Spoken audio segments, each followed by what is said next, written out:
Hello everyone. हम लोग आज न्यू चैप्टर स्टार्ट करने वाले हैं, फोर्स। पहले भी हमने पढ़ा है 9th-10th में फोर्स क्या होता है, लेकिन थोड़ा सा इसको हम लोग और एक्सटेंड करके देखेंगे कि किस किस टाइप के फोर्स होते हैं, और थोड़ा सा जो प्रीवियस हम लोग का जो फोर्स के बारे में नॉलेज था उसको थोड़ा सा रिवीजन करेंगे। तो हम लोग स्टार्ट करते हैं फोर्स के बारे में, राइट। बहुत ही इंटरेस्टिंग चैप्टर है फोर्स। अगर हम लोग सिंपल सी बात बोलें कि फोर्स क्या होता है, तो अभी तक जो हम लोगों ने स्टडी किया था, मतलब कि पुश या पुल, ये दो तरीके से स्ट्रक्चर होते हैं, यानी धक्का दिया या खींचा। तो इस तरीके से हम लोग क्या करते हैं, एक्सर्ट करते हैं, फोर्स लगाते हैं। तो जो प्रीवियस हम लोग समझे थे, पुश या पुल के फॉर्म में हम लोग फोर्स अप्लाई करते हैं। अब बात यह है कि फोर्स हम लोग जब अप्लाई कर रहे हैं तो यहाँ पर दो चीज़ को बहुत इंपॉर्टेंस हम लोग को देना है। पहला बात कि फोर्स किस पर एक्सर्ट किया जा रहा है, फोर्स किस पर एक्सर्ट किया जा रहा है, फोर्स कौन एक्सर्ट कर रहा है। तो सपोज जैसे देख लो कि सपोज ऐसे एक ब्लॉक है, मान लिया ब्लॉक है,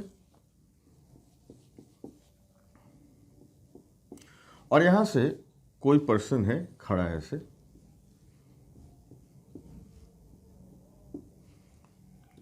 ये ऐसे इसको पुल कर रहा है।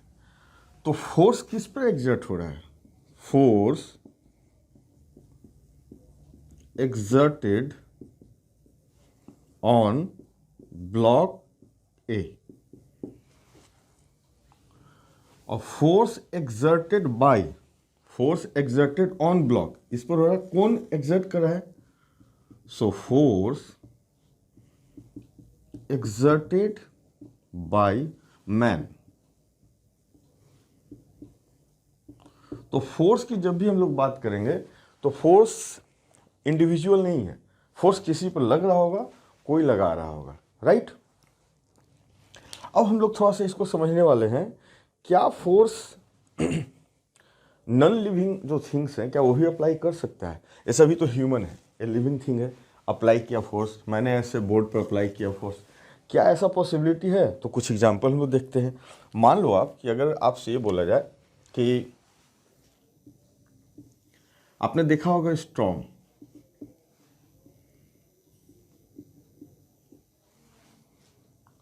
बहुत तेज स्टॉर्म चलता है, तो क्या है, विंड है, और वो कहीं ना कहीं एक फोर्स एक्सर्ट करता है। दूसरा केस देखें, आपके पास ड्राई हेयर रहता है, उस पर आप कॉम्ब लेते हो एंड स्मॉल पेपर पीस, वो अट्रैक्ट करता है, क्या है, नॉन लिविंग है। आप कोई बकेट में ऐसे वाटर है, इसमें कोई कॉर्क को आप डुबो, तो क्या होता है, अपने आप वो ये ऊपर आ जाता है बाउंस करके। तो इस तरह से बहुत सारे हम लोग सराउंडिंग में एग्जांपल देख सकते हैं कि नॉन लिविंग थिंग भी फोर्स एक्सर्ट कर सकता है। लिविंग तो कर ही रहा है, एनिमल है, किसी को धक्का दे रहा है, या मैन है पुश कर रहा है, पुल कर रहा है। तो इस तरीके से फोर्स एक छोटे तौर पर हमें समझ में आया कि फोर्स क्या है। फोर्स अगर किसी पर लग रहा है तो कोई लगा रहा होगा, किसी चीज़ पर लग रहा होगा, ये चीज़ आपको समझ में आया। ओके, आप नोट करो इसको। ओके, अब हम लोग थोड़ा सा इसको देखेंगे, जो बहुत बेसिक चीज़ है, आपको शायद पहले से पता भी हो क्योंकि हम लोग यूनिट डायमेंशन वगैरह में देखे हैं।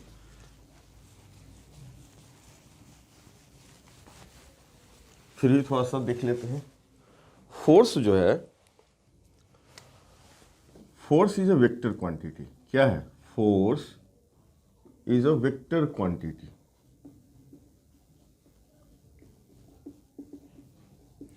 क्यों, इनके पास मैग्नीट्यूड भी होता है और डायरेक्शन भी होता है।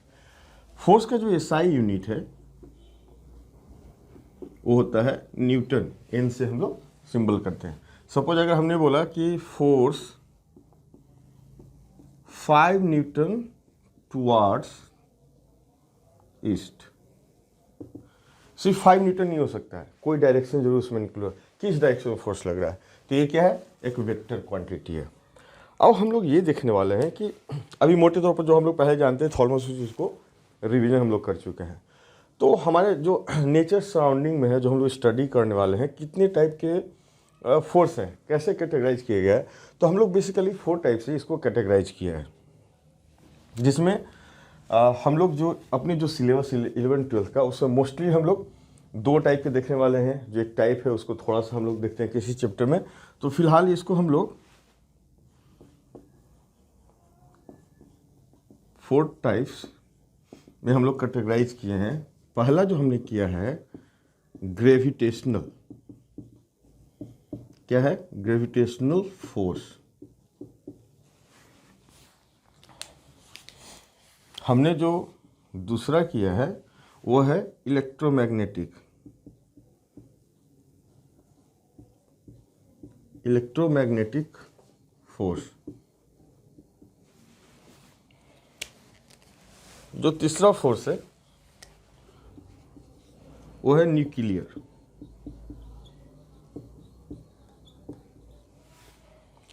और जो फोर्थ हम लोग किया है वो है वीक फोर्स।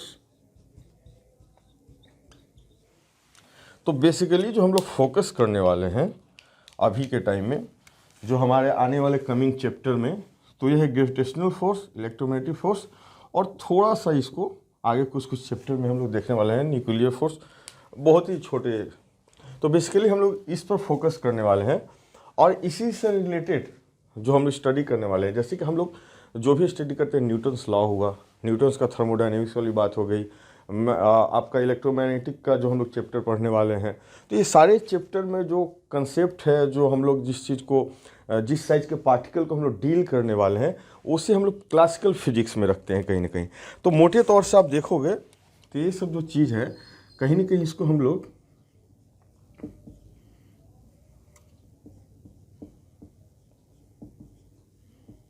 क्लासिकल फिजिक्स जो है उसके अंतर्गत हम लोग इसको स्टडी करते हैं। एक नेम दिया गया जिसमें न्यूटन के जो सारे कुछ है, जिसे हम लोग पार्टिकल अंडरस्टैंड करते हैं, उसकी जो स्टडी करने वाले हैं वो बेसिकली इस पर करने वाले हैं। आप नोट करो। तो यहाँ से हम लोग देखने वाले हैं ग्रेविटेशनल फोर्स के बारे में। सो ग्रेविटेशनल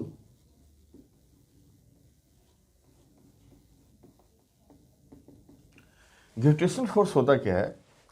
बेसिकली 2 पार्टिकल की हम लोग स्टार्ट करते हैं, 2 पार्टिकल से, बिल्कुल पॉइंट पार्टिकल है मान लो। अगर इसका मास m1 है, इसका मास m2 है, गिवन है बाय द वे, और ये डिस्टेंस अपना r है, तो हम लोग कहते हैं जो फोर्स का मैग्नीट्यूड होने वाला है वह है g m1 m2 upon r²। ये सिंपल सी बात है। ये क्या है? जी ग्रेविटेशनल कांस्टेंट हमारा है, ये हमारा m1 m2 इसका मास हुआ, डिस्टेंस बिटवीन 2 पार्टिकल, ये बिल्कुल पॉइंट पार्टिकल की बात करते हैं। अब थोड़ा सा इसको हम लोग बोलते हैं कि अगर इसमें एक्सटेंडेड बॉडी हो जाए, मतलब कि कुछ ऐसा हो जाए कि अपने पास 1 2 3 पार्टिकल है, बाय द वे ऐसा बना हुआ, क्लैरिटी के लिए ऐसा हम लोग दिखा रहे हैं, और दूसरा जो है अपने पास ऐसा पार्टिकल है 1 2 3 यहाँ भी। तो इसमें हमने क्या देखा कि इसका इंट्रैक्शन है किसी 2 पार्टिकल के बीच में। तो यहाँ पर जो भी फोर्स होगा, अगर मैं बात बोलूँ कि बॉडी ये ए है, ये बी है, तो ए पर ग्रेविटेशनल फोर्स क्या क्या लग सकता है? तो सपोज इसका नाम 1 2 3 हम लोग लिख दें, यहाँ लिख दें 4 5 6, बस समझना, ठीक है ना? हम लोग डिटेल में बाद में पढ़ेंगे, अभी ग्लिम्स दिखा रहा हूँ आपको। तो फोर्स 1 पर 4 के कारण भी लगेगा, 1 पर 5 के कारण भी लगेगा, 1 पर 6 के कारण भी। तो हम लोग ऐसा लिखेंगे, force on 1 due to 4 plus force on 1 due to 5 plus force on 1 due to 6 plus similarly, क्योंकि हर एक पार्टिकल का इंटरेक्शन है,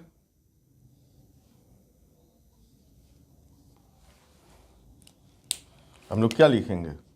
force on 2 due to 4 plus force on 2 due to 5 plus force on 2 due to 6, right? अब 3 पर भी similarly लगेगा, तो 3 पर 4 के कारण, 3 पर 5 के कारण, 3 पर 6 के कारण, तो हम लोग क्या कहेंगे, force on particle 3 due to 4 plus force on particle 3 due to 5 plus force on particle 3 due to 6। ये टोटल जो फोर्स आया ये किस पर लग रहा है, ए बॉडी पर लग रहा है। अब इसमें बहुत से पार्टिकल होते हैं, ये क्लियरिटी के लिए मैं दिखाया कि इसमें 3 पार्टिकल है, राइट। जो हम लोग जो सिलेबस में पढ़ने वाले हैं बेसिकली, एक थोड़ा सा मोटे तौर पर आपको समझ में आया कि कैसे ये काम कर रहा है। हम लोग जो सिलेबस में पढ़ने वाले हैं वो पढ़ने वाले हैं कि कोई भी स्फेरिकल दिया हुआ है, सिमेट्री की बात कर रहे हैं, स्फेरिकल दिया हुआ ऐसे, यूजुअली जो हम लोग यहाँ पे स्टडी करने वाले हैं, इसका मास यदि m1 है, इसका मास m2 है, और इसके सेंटर, दोनों का सेंटर जो है ये r डिस्टेंस पर है, तो हम लोग इसको ऐसा एज्यूम कर सकते हैं कि ये पूरा मास यहाँ सेंटर पर कंसंट्रेट है, इसका ही मास है। तो क्या हो गया है, जो पार्टिकल बिहेव कर रहा है, तो यहाँ पर भी जो फोर्स हम लोग निकालने वाले हैं g m1 m2 upon r square. फिर हम लोग आगे चैप्टर में देखेंगे कि अर्थ के केस में कैसे होता है, ग्रेविटेशनल किसी पार्टिकल बॉडी पर कैसे लगता है, ये सारा कुछ हम लोग देखने वाले हैं। तो फिलहाल ये चीज़ आपको समझना है। तो हम लोग बेसिकली ये चीज़ ध्यान रखना है, और इसलिए समझाया कि कैसे एक पार्टिकल दूसरे पार्टिकल से इंटरेक्ट करता है, और यहाँ पर किस तरीके से एक स्फेरिकल दिया हुआ है, इसके बीच के सेंटर का डिस्टेंस, तो किस तरह हम लोग इसको कंसीडर करते हैं कि जो पार्टिकल मास सेंटर पर रखा हुआ है, और उस तरीके से हम लोग फोर्सेस के बीच निकाल सकते हैं, राइट। नोट करवाओ।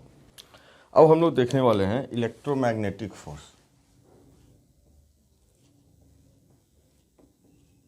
इलेक्ट्रोमैग्नेटिक फोर्स,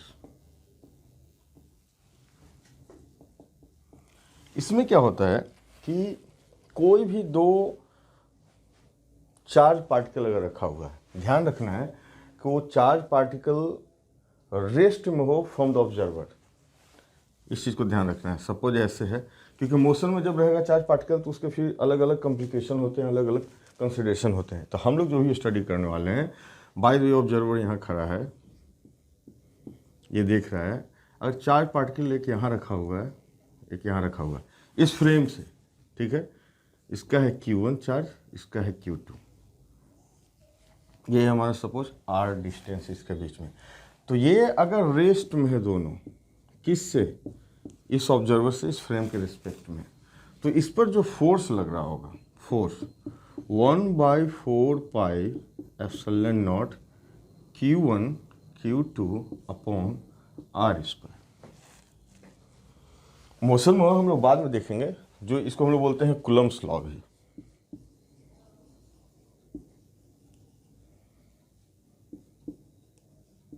ठीक है, कूलम्ब लॉ जो ये है, इसमें ये कहता है कि किसी फ्रेम, ऑब्जर्वर इसे देख रहा है कि दोनों रेस्ट में है, इसका बीच का डिस्टेंस r है, चार्ज इस पर Q1 Q2 है, तो इस तरीके से इसके फोर्स होंगे। फोर्स है तो डायरेक्शन भी होंगे। तो डायरेक्शन का हम लोग बात ये करने वाले हैं कि अगर सेम चार्ज है, अगर सेम चार्ज है, तो आपने पहले से पता है क्या होगा, रिपेल करेगा। अगर अपोजिट चार्ज है,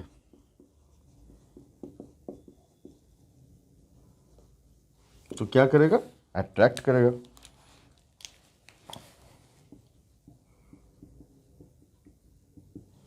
राइट, इतना चीज समझ में आया। चलो आप नोट। अब हम लोग ये जो हमने कूलम्ब्स लॉ देखा है, चार्ज कैसे वर्क करता है, थोड़ा सा हम लोग देखते हैं, ऑब्जर्वेशन भी देखते हैं। अब मान लो कि आपने कभी देखा होगा कि कोई ऐसे टेबल है, सपोज रखा हुआ है, टेबल है, इस टेबल पर कोई बुक रखा हुआ है बाय द वे। तो ये जो बुक का जो सरफेस है, बुक का जो सरफेस है और टेबल का जो सरफेस है, जब आपस में ये क्लोज आते हैं, तो इनके बीच के जो पार्टिकल है, पार्टिकल मतलब जो उनके इलेक्ट्रॉन प्रोटॉन की जो बात कर रहे हैं, तो उनके बीच जो अट्रैक्शन होता है या रिपल्सन जो भी होता है, एक उसमें फोर्स एक्सर्ट होता है। वो क्या होता है, इलेक्ट्रोमैग्नेटिक फोर्स। या आप किसी ब्लॉक को हैंग कर रहे हो आप, ठीक है, तो रोप क्या है, उसको कोशिश करता है ऊपर होल्ड करने के लिए, और वेट क्या है, नीचे जा रहा है, उसको टेंशन देता है, टाइट रखता है। ये सारे फिनोमेना किससे जुड़े हुए हैं? इलेक्ट्रोमैग्नेटिक फोर्स से। आप जो फ्रिक्शन की बात करते हो, तो जो हमारे सरफेस है, सरफेस जो दूसरे से इंटरेक्ट करता है, तो वहाँ जो फोर्स जनरेट हो रहा है वो क्या है? इलेक्ट्रोमैग्नेटिक। उसका एक कंपोनेंट हमारे सरफेस के पैरेलल रहता है, इसी कारण फ्रिक्शनल फोर्स भी हम लोग फील करते हैं। तो हम लोग बोलते हैं कि हाँ बिल्कुल स्मूथ है तो फ्रिक्शनल फोर्स बहुत कम होता है, एंड जितना स्मूथ उतना इंटरेक्शन कम दो सरफेस के बीच में। ये हम लोग डिटेल में पढ़ेंगे, जस्ट मैंने एक एग्जाम्पल दिया कि इलेक्ट्रोमैग्नेटिक फोर्स, और या सिंपल केस में देख सकते हो कि दो चार्ज रखा हो वहाँ कैसे फोर्स है। तो यहाँ हम लोग देख सकते हैं माइक्रोस्कोपिक में कि टेबल पर बुक रखा हो तो किस तरह इंटरेक्ट, इसमें क्या है, टेबल को नीचे ये पुश करने के लिए कोशिश करता है, ये क्या है, टेबल इसको ऊपर की तरफ होल्ड करके रखता है बुक को। ये क्यों हो रहा है? ये दोनों के बीच सरफेस जो इसके मॉलिक्यूल है, एटम है, उसके बीच जो इलेक्ट्रॉन प्रोटॉन है, उसके इंट्रैक्शन के कारण ऐसे हो रहा है, राइट? आप इसको नोट करो। अब यहाँ पर हम लोग देखने वाले हैं न्यूक्लियर फोर्स। न्यूक्लियर फोर्स हम लोग आगे डिटेल में देखेंगे, बस इतना भी समझते हैं कि न्यूक्लियस में जब प्रोटॉन न्यूट्रॉन या प्रोटॉन न्यूट्रॉन या प्रोटॉन प्रोटॉन इस तरह रहे, तो जो फोर्स वहाँ पर एक्ट होता है बाइंड करने के लिए, वो न्यूक्लियर फोर्स के अंतर्गत हम लोग उसको स्टडी करने वाले हैं। ये डिटेल में देखेंगे जब डीके वगैरह होता है उसमें। वीक फोर्स हम लोग इसको उतना फोकस नहीं करने वाले हैं, जब आता है चीज़ों को तो हल्का फुल्का हम लोग देख लेंगे। तो मोटे तौर पर जो फोर्स था आपके साथ हमने डिस्कस किया कि फोर्स क्या होता है और किस किस टाइप के फोर्स हम लोग आगे पढ़ने वाले हैं, और इसी से रिलेटेड आगे चैप्टर अब हमारे पास आने वाला है। अब फोर्स है, हमने स्टार्टिंग किया ग्रेविटेशनल, तो न्यूटन्स का ग्रेविटेशन क्या है, फिर न्यूटन्स लॉ क्या है, बहुत कुछ आने वाले हैं, बहुत इंटरेस्टिंग आने वाले हैं। तो हम लोग फिर इस चीज़ को देखना शुरू करेंगे और फिर उसे कंसेप्ट प्लस उसको न्यूमेरिकल भी लगाएंगे। Okay, thank you so much.